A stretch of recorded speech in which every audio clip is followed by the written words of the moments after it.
So the application that is actually the first one out of the barn is for COPD diagnostics, pulmonary distress, and monitoring the state of pulmonary distress, and appropriately applying a treatment to prevent return to the hospital, for example, and to monitor the level of health of the patient.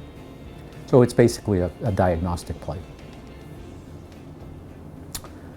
Company C was actually Carrot, I'll tell you, which I founded with my wife, who spent her career over there in the downtown financial district. And she actually made the observation that entrepreneurs like me, when we were successful, were taken advantage of by the financial community because we had not earned money the good old-fashioned way of earning it a bit at a time, but one day we just became rich.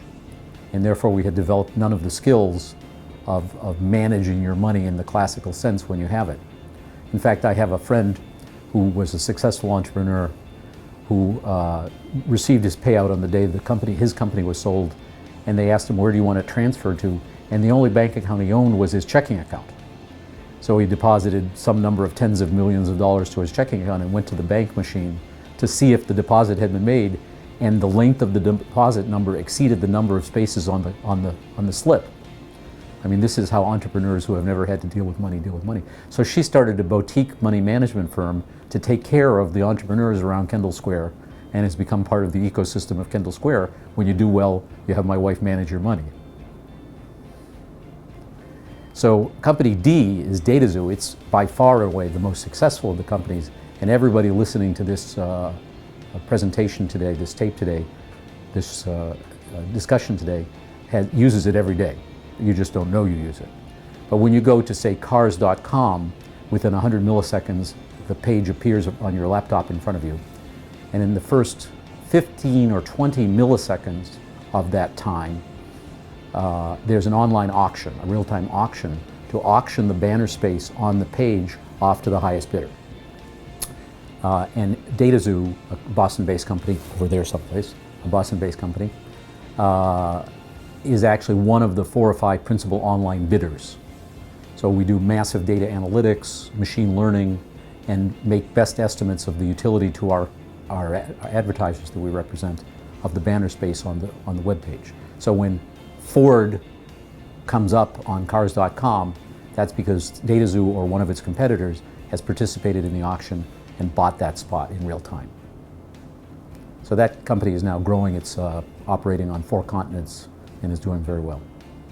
The last company is Ecotrope. That's company E. So by the time we got to company E, we decided that the 5th one should be E, because the first 4 were A, B, C, and D. But that's fairly easy because Ecotrope is in the energy efficiency and environment business. So it wasn't hard to find an E someplace in the alphabet. So the problem that Ecotrope works on, if you can imagine, if you're a builder, you have increasingly stringent building codes and regulations that you have to meet. You have the demands of the consumers, the people who want to buy houses or buildings, that they want energy efficiency in their houses, and you have basically no analytical tools to make decisions about whether you should use thick windows and thin walls or thick walls and thin windows, and what's the right cost optimization for both capital cost and recurring cost. So that's the problem that Ecotrope solves. And what does it solve it with, as does DataZoo, which are algorithms that we developed in the lab at MIT to plan NASA missions to the Moon and Mars. So this is basically more of NASA technology, which has been moved from the aerospace environment into commercial markets, in one case online advertising, and in one place energy efficiency of homes. So there's sort of a pattern here, and I see it reproduced in the work of many of my colleagues, that there's an invention at MIT, there's a group of students at MIT that know how to exploit this invention. They move off campus, start a company in the proverbial garage. It's actually one of these area buildings that used to be numerous and sort of available, and with the advent of the development of Kendall Square are becoming less and less available. So we're all moving to the downtown Seaport area in Boston.